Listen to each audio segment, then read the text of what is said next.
Hello everyone, welcome to अधिगम शुद्ध। मेरा नाम शोभना है और सीजेट सितंबर 2026 को टारगेट करते हुए कर रहे हैं हम ग्रोथ एंड डेवलपमेंट का टॉपिक। पेपर 1 हो चाहे पेपर 2, दोनों के लिए इक्वल ही ये टॉपिक बेनिफिशियल है।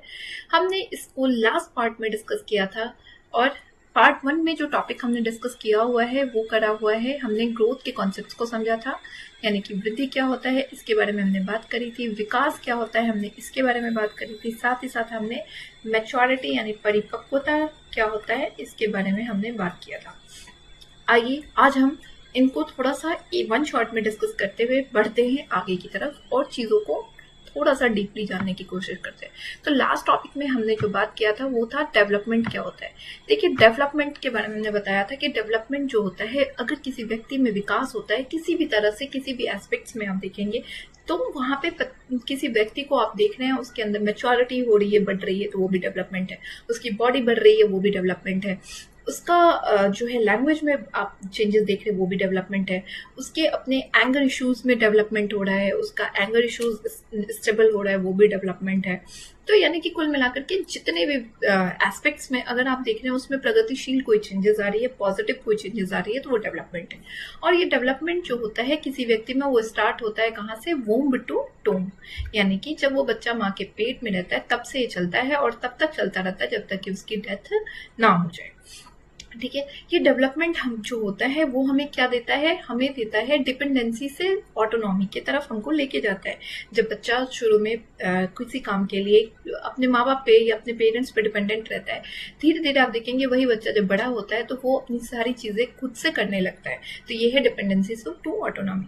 अगर कोई छोटा बच्चा है जिसको आप पढ़ाने के लिए स्टार्ट कर रहे हैं, तो वहां पे लिखने के लिए वो उसको जो है पेन को, पेन है चाहे पेंसिल है, सॉरी छोटे बच्चे तो पेंसिल से लिखते हैं, तो पेंसिल को पकड़ने के लिए उसकी जो है उसको टीचर्स की जरूरत पड़ेगी, पेरेंट्स की जरूरत पड़ेगी वहां पे। बट धीरे धीरे वो बच्चा खुद से स्वयं लिखने लगता है। तो ये डिपेंडेंसी से आपको लेके जा रहा है कहाँ पे? स्वायत्ता से, निर्भरता से, सॉरी, स्वायत्ता की तरफ। सिस्टमेटिक चेंज है क्योंकि यहाँ पे जो चीजें आप चेंजेस देखते हो वो सिस्टम में, क्रम में होता है। साथ ही साथ सीक्वेंशियल और ऑर्डर है। कोई बच्चा अगर पढ़ रहा है, पढ़ाई में देखेंगे तो पहले फर्स्ट स्टैंड में जाएगा, फिर वो सेकंड में जाएगा, फिर वो थर्ड में जाएगा, फिर वो फोर्थ में, और इस तरह से वो अपनी पढ़ाई को कंटिन्यू करेगा। तो ये क्या है? ये चीजें सिस्टम में होती है, क्रम में होती है और व्यवस्थित तरीके से होती है। कोई रैंडम चेंजेस, परिवर्तन नहीं है। एक बच्चा आया और एकदम से कुछ जो है सो 12th स्टैंडर्ड की चीजों को रट के आया है और उसने पढ़ना स्टार्ट कर दिया, तो वो रैंडम चेंजेस डेवलपमेंट का हिस्सा नहीं माना जाएगा। ये चीजें समय के साथ में, मैच्योरिटी के साथ में, टाइम टू टाइम उसके अंदर, किसी व्यक्ति के अंदर, किसी बच्चे के अंदर चेंजेस देखने को मिलता है। इरिवर्सिबल चेंज है क्योंकि जो उसने सीख लिया वो चीजें जो है भूली नहीं जा सकती। आपने कुकिंग में कुछ नई चीजें सीख ली है, आपके कुकिंग के स्किल्स अगर बढ़ गए तो वो आपके लिए एड ऑन होता गया, वो आप भूलेंगे नहीं। तो यहाँ पे चीजें जो आपने सीख लिया है, जो आपने पढ़ लिया है, वो आपके दिमाग से जो है बिल्कुल ही गायब नहीं हो सकता। मॉडिफिकेशन संभव है किसी व्यक्ति के अंदर। अगर आप देखेंगे तो अपने स्किल्स को बढ़ाने के लिए टाइम टू टाइम नई नई चीजें सीखता रहता है। तो जो चीजें वो अपने विकास के लिए सीखता है, परिवर्तन के लिए सीखता है, वो जो है मॉडिफिकेशन है, परिवर्तन ही है। क्योंकि अगर आपने एक लैंग्वेज सीखा है, जरूरी नहीं कि आप एक ही लैंग्वेज में अपनी जिंदगी चलाएंगे। आप हो सकता है 1 2 3 4 जितने भी लैंग्वेज आपको सीखने का मन करे आप सीख सकते हैं। अगर कोई कोर्सेज है किसी के डेवलपमेंट के लिए तो वो कोर्सेज करता है। तो यहाँ पे मॉडिफिकेशन संभव है। प्लास्टिसिटी यानी लचीलापन है, समय के हिसाब से आप अपनी चीजों को जो है चेंजेस, उसके अंदर परिवर्तन कर सकते हैं। यही लचीलापन कहलाता है, प्लास्टिसिटी कहलाता है। साथ ही साथ क्या है? ये डायनामिक नेचर का है। डायनामिक नेचर का है यानी कि ये गतिशील है, गतिशील नेचर का है, जिसमें आप देखेंगे किसी व्यक्ति के अंदर ये एक जैसा स्टैटिक रूप में नहीं चलता, एक जैसा नहीं चलता, उसके अंदर ये चीजों में परिवर्तन होता रहता है। ठीक है, तो ये गतिशील है। कोई व्यक्ति का अगर आप पूरा ओवरऑल जर्नी देखेंगे तो उसके जर्नी में आप देखेंगे उतार चढ़ाव चलता रहता है। और साथ ही साथ उसके अंदर प्रगति जो है, परिवर्तन, प्रगतिशील परिवर्तन होते रहते हैं, जो कि कहलाएगा डेवलपमेंट। इसलिए कहा जाता है कि डेवलपमेंट जो होता है हमारा, वो कैसा है? डायनामिक नेचर का है। प्लास्टिसिटी के बारे में हमने बात कर लिया है। क्वालिटेटिव और क्वांटिटेटिव दोनों नेचर का होता है। क्यों होता है? क्योंकि हम जानते हैं कि ग्रोथ जो होता है हमारा, ग्रोथ डेवलपमेंट का हिस्सा है। और अगर हमने ग्रोथ के बारे में लास्ट वीडियो में अगर आप लोगों ने देखा है तो आपने देखा होगा कि ग्रोथ जो होता है वो कैसा है? वो गुणात्मक होता है, उस जिसमें किसी चीज को हम मेजर कर सकते हैं। जैसे किसी व्यक्ति का हाइट हो गया, विड्थ हो गया, लेंथ हो गया, इनको हम मेजर कर सकते हैं, तो ये गुणात्मक है। और डेवलपमेंट जो है वो क्या है आपका, आप उसके अंदर फील करते हो, क्वालिटेटिव नेचर का होता है। इसके अंदर आप किसी के लैंग्वेज में आपने प्रगति देखा है, मैच्योरिटी में परिपक्वता देखा है, उसके अंदर किसी के पढ़ाई में आपने परिवर्तन देखा, तो आप उसको माप रहे हो या नहीं माप रहे हो, बट आप उसको फील जरूर कर रहे हो कि इस बच्चे में, इस व्यक्ति में परिवर्तन हुआ है। तो ये चीजें होती हैं आपकी डेवलपमेंट। डेवलपमेंट में क्वालिटेटिव नेचर का होता है, बट ग्रोथ भी डेवलपमेंट का हिस्सा है। इसलिए कहा जाता है कि डेवलपमेंट हमारा क्या है, क्वालिटेटिव और क्वांटिटेटिव दोनों है। अगर आपके क्वेश्चंस में बोथ लिखे रहेंगे तो आप उस पे फोकस करेंगे। चलिए नेक्स्ट हम बात करते हैं आगे के टॉपिक के बारे में। सो ग्रोथ यानी कि वृद्धि के बारे में हमने लास्ट टाइम भी बात कर लिया था। आइए इन शॉर्ट एक बार फिर से डिस्कस कर लेते हैं। ग्रोथ को अगर हम जनरली देखें तो ग्रोथ और डेवलपमेंट को अगर हम एक नज़र में देखते हैं तो हम दोनों को मेनली पर्यायवाची तौर पे यूज करते हैं, एक जैसा ही मानते हैं दोनों चीज़ों को। बट अगर वाइडर सेंस में हम देखते हैं तो ग्रोथ एंड डेवलपमेंट दोनों एक दूसरे से अलग अलग हैं। जहाँ ग्रोथ बात करता है सिर्फ और सिर्फ उन पहलुओं पे जिनको हम माप पाते हैं, वो हमारा ग्रोथ होता है। जैसे किसी की लंबाई हो गई, किसी की चौड़ाई हो गई, किसी का जो है लेंथ बढ़ रहा है, किसी का विड्थ बढ़ रहा है, किसी का वेट बढ़ रहा है। तो ये सारी चीजें जो आपकी होती है, जिनको आप माप पाते हैं मात्रात्मक रूप में, वो आपका जो है ग्रोथ होता है। ठीक है। अब ये जो है ग्रोथ आपका क्या होता है कि ये सर्टेन एस्पेक्ट्स के लिए होता है, लाइफ लॉन्ग प्रोसेस है, क्योंकि जीवन पर्यंत आप सीखते हैं। लेकिन किसी व्यक्ति का वेट हो गया, वो भी एक पर्टिकुलर उसका दायरा सीमित होगा, उसी दायरे तक वेट बढ़ सकता है। ऐसा नहीं किसी का 1000 जो है किलो का किसी का वेट हो जाएगा। तो ये एक पर्टिकुलर दायरे तक होता है, इसलिए ये लाइफ लॉन्ग प्रोसेस नहीं माना जाता है। हमने लास्ट टाइम पे बात किया था कि डेवलपमेंट जो है, डेवलपमेंट का हिस्सा माना जाता है ग्रोथ हमारा, और ये प्योरली डीपली बात करता है आपके उन पहलुओं को जिनको आप मेजर कर सकते हैं, इसलिए ये मात्रात्मक होता है। अब ग्रोथ एंड डेवलपमेंट में एक नजर हम डिफरेंसेस को अच्छी तरीके से बात करते हैं, फिर हम नेक्स्ट टॉपिक की तरफ मूव करेंगे। सो ग्रोथ जहां बात कर रहा है हमसे सिर्फ और सिर्फ उन पहलुओं पे जिन पहलुओं में हम बात करते हैं, मेजरमेंट की बात करते हैं, जैसे कि हमारा हाइट हो गया, हमारा वेट हो गया। इन चीजों पे जब हम डील करते हैं तो ये हमारा क्या हो गया, ग्रोथ हो गया। बट डेवलपमेंट जो है वो किसी भी तरह के चेंजेस होते हैं। जैसे कि किसी ने लैंग्वेज सीखा है तो वो हो गया, किसी का कॉग्निशन यानी संज्ञानात्मक विकास हो गया, किसी ने सामाजिक तौर पे डेवलप किया है वो आपका हो गया, किसी का इमोशनल स्टेबिलिटी बढ़ी है तो वो हो गया, किसी ने अपने जीवन में किसी तरह का स्किल सीखा है वो हो गया। तो यानी कि डेवलपमेंट का जो डोमेन है, क्षेत्र है, दायरा है, वो बहुत ही ज्यादा व्यापक यानी कि वाइडर है। वहीं ग्रोथ का जो है एक सर्टेन एस्पेक्ट्स पे है, जहाँ पे ये बात कर रहा है height, weight, length, size measure करने वाली चीजों पे। इसलिए इसका जो डोमेन है आपका, इसका जो क्षेत्र है आपका, इसका जो दायरा है वो एक नैरो है, संकीर्ण है, क्योंकि ये पर्टिकुलर एस्पेक्ट्स की बात करता है और वहीं तक सीमित होता है। वहीं डेवलपमेंट किसी भी तरह के एस्पेक्ट्स की बात करता है, और ये कहता है जीवन पर्यंत ये चलता है, क्योंकि आपकी मैच्योरिटी अगर आपके लेवल पे बढ़ रही है तो वो भी डेवलपमेंट है। किसी भी तरह का अगर प्रगतिशील परिवर्तन हो रहा है तो वो डेवलपमेंट है। अब ग्रोथ आपका स्ट्रक्चरल यानी कि संरचनात्मक चेंजेस है, क्योंकि जहां भी आप ग्रोथ में चेंजेस देख रहे हैं वो संरचना में, उसके स्ट्रक्चर में किसी के चेंजेस देख रहे हैं। किसी की हाइट है तो वो उसकी स्ट्रक्चरल चेंजेस है, किसी का वेट बढ़ रहा है वो है, किसी की साइज बढ़ रही है, लेंथ बढ़ रही है, तो ये सब संरचनात्मक है। लेकिन हमारा डेवलपमेंट जो है, विकास है, वो कार्यात्मक परिवर्तन है, क्योंकि यहाँ पे आप उसके चीजों में जो परिवर्तन देखते हैं वो आप फील कर रहे हैं, ऑब्जर्व कर रहे हैं। किसी ने लैंग्वेज सीखा है, लैंग्वेज पहले इंग्लिश उसकी अच्छी नहीं थी और वहां पे उसकी पकड़ बन रही है, तो ये एक कार्यात्मक परिवर्तन है जिसको आप मेजर तो नहीं कर पा रहे, लेकिन जरूर आप इसको फील और महसूस कर रहे हैं। तो ये फंक्शनल चेंजेस है जिससे किसी के जिसको हम कार्यात्मक परिवर्तन कहते हैं। अगर दूसरे एग्जाम्पल की बात करें तो जैसे कि कोई बच्चा है और उस बच्चे का आपने देखा पहले पढ़ाई का तरीका अलग था, जो पढ़ने में थोड़ा सा जो है उसकी जो आपकी चीजों को लेके क्लैरिटी थी वो कम थी, और अब आप देख रहे हैं कि उसने अपनी अच्छी पढ़ाई करके, अच्छी तरीके से पढ़ के उसने अपने आप को जो है इम्प्रूव किया है। तो यहाँ पे आप देखते ही कहेंगे कि नहीं, इस बच्चे ने काफी ज्यादा इसकी डेवलपमेंट हुई है, विकास काफी हुआ है, क्योंकि ये पहले इसकी जो चीजों को लेकर क्लैरिटी थी वो कम थी। आज के डेट में इसकी क्लैरिटी बढ़ गई है चीजों को लेकर के, इसका सब्जेक्ट पे पकड़ बन गई। तो ये एक फंक्शनल चेंज है, ठीक है। ये चीजें आपकी ग्रोथ एंड डेवलपमेंट में डिफरेंसेस है। साथ ही साथ ग्रोथ को आप मेजर कर पा रहे हो, इसलिए ये जो है क्वांटिटेटिव मात्रात्मक परिवर्तन है। डेवलपमेंट को आप जो है फील कर पा रहे हो, मापा नहीं जा सकता है, तो यहाँ पे आप उसको फील कर पा रहे हो, इसलिए आप कह रहे हो कि ये एक क्वालिटेटिव गुणात्मक परिवर्तन है। ग्रोथ मेनली आपके फिजिकल ग्रोथ, फिजिकल टर्म्स में बात करता है, किसी की बॉडी को देख करके उसके स्ट्रक्चरल चेंजेस की बात करता है, बट यही है डेवलपमेंट आपका जो है वो किसी भी पहलू पे बात करता है, इसीलिए इसको व्यापक कहा जाता है, वाइडर कहा जाता है। चलिए, ये हो गया आज के टॉपिक में। अब नेक्स्ट जो हमारा है वो हम बात कर रहे हैं टाइप्स ऑफ डेवलपमेंट, ठीक है। तो टाइप्स ऑफ डेवलपमेंट हमारा, हम लोग इन चीजों को मैंने लास्ट सेशन में भी करवाया था, आज भी करवा रही हूँ।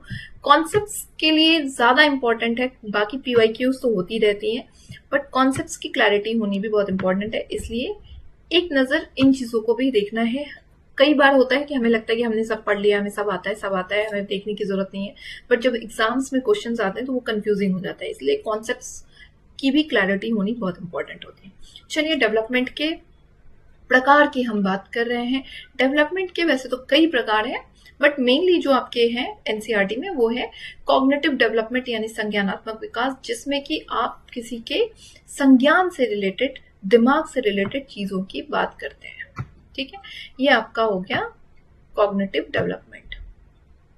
अब इसमें क्या है कि आप जो ये आपका संज्ञानात्मक विकास है। अब इसमें आप अपने दिमाग लगा करके किसी चीज को तर्क कर सकते हैं, आप किसी प्रॉब्लम को सॉल्व करते हैं, आप सिचुएशन के हिसाब से आप जो है समय सूझबूझ दिखाते हैं, रीजनिंग स्किल्स आपकी इसके अंदर आती है। कोई भी सिचुएशन में जब आप दिमाग का इस्तेमाल करते हैं अपने संज्ञान का, तो ये सारी पहलुओं में आपका संज्ञानात्मक विकास होता है हमारा, ठीक है। फिर हमारा फिजिकल डेवलपमेंट, यानी कि शारीरिक विकास। इसमें आपके शरीर से रिलेटेड जितने भी डेवलपमेंट्स हो रहे हैं वो फिजिकल डेवलपमेंट है, और फिजिकल डेवलपमेंट के अंदर ही हमारा मोटर डेवलपमेंट आता है, ठीक है। इसके बाद हमारा सोशल और इमोशनल डेवलपमेंट आता है, जिसमें कि आप सामाजिक तौर से अपने जो है चीजों को जो है करते हैं। सामाजिक तौर पे क्या है कि आप चीजों को लेकर के समाज के साथ कैसे घुल मिल रहे हैं, कैसे उनके साथ में जो है दोस्त बनाते हैं, पीयर्स अपने बीच में कोऑर्डिनेट करते हैं, या हम कलीग्स हो गए, हम फ्रेंड्स बनाते हैं। तो ये एक सोशल डेवलपमेंट हमारा होता है, जिसके अंदर इन पहलुओं की बात की जाती है। इमोशनल डेवलपमेंट है कि आपके इमोशन से रिलेटेड कितनी स्टेबिलिटी आई है। पहले से एक छोटा बच्चा है जिनको आपने कोई सी चीज के लिए मना किया है तो हर बात पे रोएगा, लेकिन वही चीजें एक वयस्क के पास में आप किसी चीज के लिए मना कर दीजिए तो उनकी जो है वो चीजें नहीं दिखेगी जो एक छोटे बच्चे का रोना धोना दिखेगा आपको, क्योंकि वहां पे उनकी इमोशनल भावनात्मक पहलुओं पे पकड़ बन चुकी है अच्छी तरीके से। ये आपकी इमोशनल डेवलपमेंट होती है। अब बात ये है कि ये सारे जो हैं वो क्या है, इंटर कनेक्टेड है, यानी कि एक दूसरे से जुड़े हुए हैं। अगर किसी का एक भी पहलू यहाँ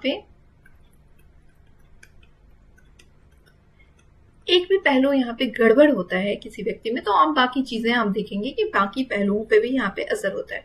लेट्स सपोज किसी बच्चे का आपने एग्जाम में देखा कि एग्जाम को लेकर के टेंशन है, उसको एंजाइटी हो गई है, उसकी इमोशनल स्टेबिलिटी कम हो गई है, तो वहां पे आप देखेंगे जिस बच्चे की इमोशनल स्टेबिलिटी कम होगी वहां पे वो एग्जाम में प्रॉब्लम्स को सॉल्व करने में, क्वेश्चंस को सॉल्व करने में भी डिफिकल्टीज उसको नजर आएगी। साथ ही साथ आप देखेंगे कि उसकी जो है चीजें, उसके रिजल्ट्स में आपको प्रॉब्लम्स देखने को मिलेगा। तो यानी कि डेवलपमेंट का हर एक हिस्सा एक दूसरे से जुड़ा हुआ है। किसी बच्चों में अगर आप देखेंगे कि किसी बच्चा का जो है शारीरिक तौर पे असमर्थ है किसी काम को करने के लिए, उसकी फिजिकल ग्रोथ कम हुई है, तो वहां पे आपको इन सारे पहलुओं में देखेंगे कि उसकी सोशल स्टेबिलिटी भी कम होगी, इमोशनल स्टेबिलिटी भी आपको कम देखने को मिलेगी, कॉग्निटिव लेवल, संज्ञानात्मक विकास भी उसके अंदर आपको कम देखने को मिलेगा। तो यानी कि विकास जो होता है, विकास के हर एक पहलू एक दूसरे से जुड़े हुए होते हैं। आइए अब हर एक पहलुओं पे थोड़ा थोड़ा बात करते हैं। कॉग्निटिव डेवलपमेंट पे तो हमने बात कर लिया है। फिजिकल डेवलपमेंट यानी शारीरिक विकास होता है हमारा।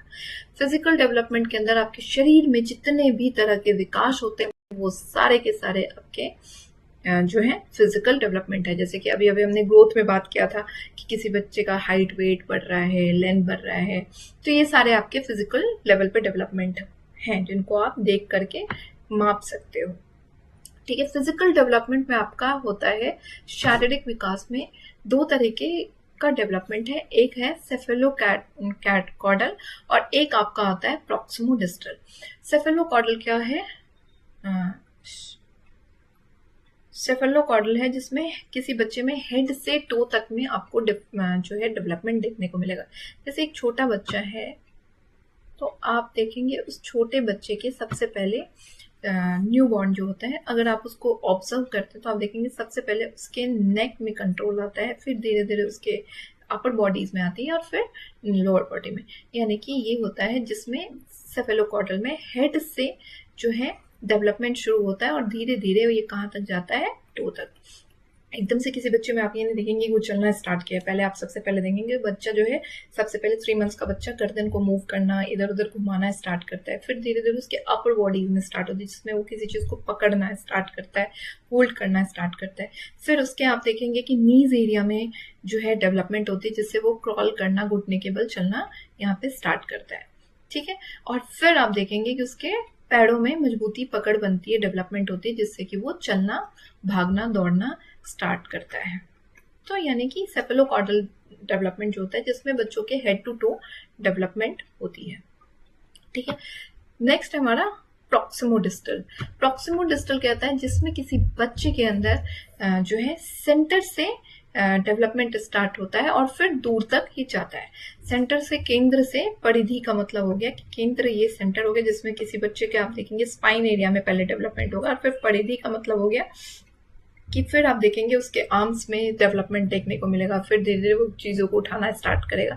तो ये होता है आपका जिसमें प्रॉक्सिमोडिस्टल कहलाता है। समीपस्थ जिसमें आप बच्चों के जो है उस केंद्र में, हाँ ये वाली जैसे वीडियो हो गई तो आप देखेंगे कि किसी बच्चे का ये जो एरिया है, ये वाले एरिया में पहले उसके स्पाइन में डेवलपमेंट होगा, फिर उसके आर्म्स में होगा, फिर उसके हेड में डेवलपमेंट होएगा।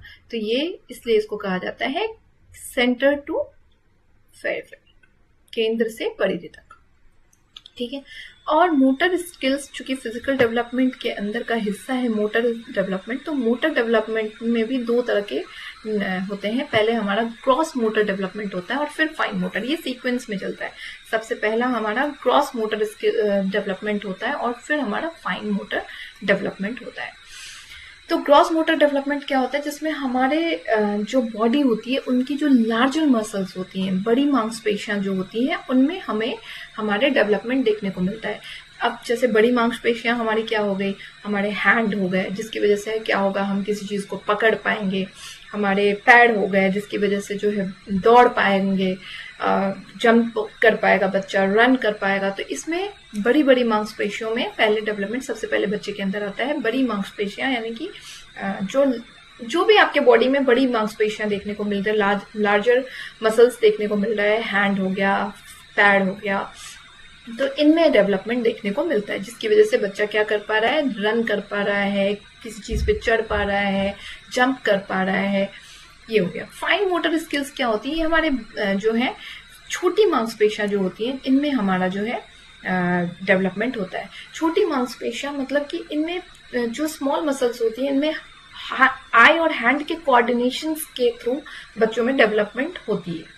जैसे कि किसी चीज को बिनाई का काम कर रहे हैं, बिनने का, निटिंग का काम कर रहे हैं, तो उसमें क्या होता है कि निटिंग के काम के लिए सबसे पहले आई का कोऑर्डिनेशन इंपॉर्टेंट होता है और फिर हैंड का के जो फिंगर्स होते हैं उनका होता है। जैसे एक बच्चा है और वो पेंट कर रहा है कोई चीज को बारीकी से या स्केच बना रहा है, तो यहाँ पे बच्चे के जो है क्या होगा कि वो सबसे पहले अपने आई को और अपने हैंड को क्या करेगा, कोऑर्डिनेट करेगा, नीचे देखेगा पहले और फिर किसी पेन से और कॉपी पे वो किसी चीज का इमेज बनाना स्टार्ट करेगा। तो आई और हैंड का कोऑर्डिनेशन है। बट जब बच्चा जंप कर रहा है या रन कर रहा है तो वहां पे उसके आंख कहीं भी हो उसको ज़्यादा फर्क नहीं पड़ रहा है, क्योंकि वो अगर जंप कर रहा है तो वो बिना देखे भी आंख बंद करके भी जंप कर सकता है। रन कर रहा है तो वो दौड़ रहा है, आगे की तरफ देख रहा है और दौड़ रहा है। बट जब वो छोटे काम कर रहा है, ब्लॉक्स बना रहा है, राइटिंग करने का काम कर रहा है, तो वहां पे क्या होता है कि बच्चों को सबसे पहले आंख और हाथ का जो है उनके बीच में कोऑर्डिनेशन होता है। इसीलिए सबसे पहले क्या करते हैं, जब हम छोटे बच्चे होते हैं तो उनको हम क्या करते हैं कि कोई काम, जब पढ़ाई के दौर में प्ले स्कूल में आप देखेंगे कि बच्चों को सबसे पहले किसी चीज पे लिखने के लिए दिया जाता है, क्ले से काम करने को दिया जाता है। तो उनकी सबसे पहले जो है उनको एंजॉयमेंट के तौर पर ये दिया जाता है, फिर धीरे धीरे उनको जो है फाइन मोटर स्किल्स की तरफ ले जाते हैं, तब जब वो कैपेबल होते हैं इस काम के लिए। फिर उनको पहले ड्राइंग करने के लिए बच्चों को दे दिया जाता है, किसी चीज़ पे ऐसे ही रब करने के लिए कुछ भी, और फिर धीरे धीरे उनको जो है लेटर राइटिंग्स की तरफ शिफ्ट किया जाता है, जिसमें आई और हैंड के कोऑर्डिनेशन से काम करते हैं। तो हमारा मोटर डेवलपमेंट कुल मिलाकर के ऐसे चलता है, और वो पहले ग्रॉस मोटर बड़ी मांसपेशियां काम करती है, फिर हमारी फाइन मोटर स्किल्स यानी कि छोटी मांसपेशियों का कोऑर्डिनेशन इसमें होता है। चलिए नेक्स्ट है हमारा सोशल डेवलपमेंट। सोशल डेवलपमेंट हमारा होता है जिसके अंदर आपका जो है सामाजिक तौर पे आप किस तरह से कोऑर्डिनेट करते हैं। कई लोगों को आप देखेंगे कि समाज में रह करके भी वो बहुत ज्यादा एक दूसरे के साथ सोशल होते हैं, और कई लोगों को आप देखेंगे कि कम सोशल होते हैं। तो ये सोशल डेवलपमेंट, सामाजिक विकास हमारा कुछ इस तरह का होता है, जिसमें आप समाज में रहते हैं और समाज में लोगों के साथ किस तरह से इंटरेक्ट कर रहे हैं, किस तरह से आप उनके साथ में कोऑर्डिनेशन है आपकी, सामंजस्य बना करके काम करते हैं। कुछ लोग, जैसे मैं अपनी एग्जांपल में, मैं बहुत ज्यादा सोशल हूँ, मुझे लोगों के साथ घुलना मिलना, बैठना, बात करना बहुत अच्छा लगता है। तो ये एक सोशल हर एक व्यक्ति में अलग अलग सामाजिक आपको विकास अलग अलग देखने को मिलता है। इमोशनल डेवलपमेंट है कि भावनात्मक रूप से आपका जो है किसी चीज को लेकर के आप किस तरह से रिएक्ट करते हैं, किस तरह से आपका है। हर एक व्यक्ति का इमोशनल डेवलपमेंट अलग अलग होता है। किसी को बहुत जल्दी गुस्सा आता है, कोई बहुत काम होता है, हर एक सिचुएशन को बहुत पेशेंसली यूज करता है। तो ये इमोशनल डेवलपमेंट, भावनात्मक विकास होते हैं, जो कि आपको हर एक व्यक्ति में अलग अलग देखने को मिल जाता है। So this is all for today. Next videos में हम बात करेंगे स्टेजेस ऑफ डेवलपमेंट के बारे में, प्रिंसिपल्स ऑफ डेवलपमेंट के बारे में, और वो हमारी लास्ट वीडियो होगी। सो वीडियो अगर अच्छी लगती है तो प्लीज चैनल को लाइक, शेयर एंड सब्सक्राइब जरूर करिएगा। मिलते हैं नेक्स्ट सेशन में नेक्स्ट वीडियोस के साथ में, तब तक के लिए bye bye and take care.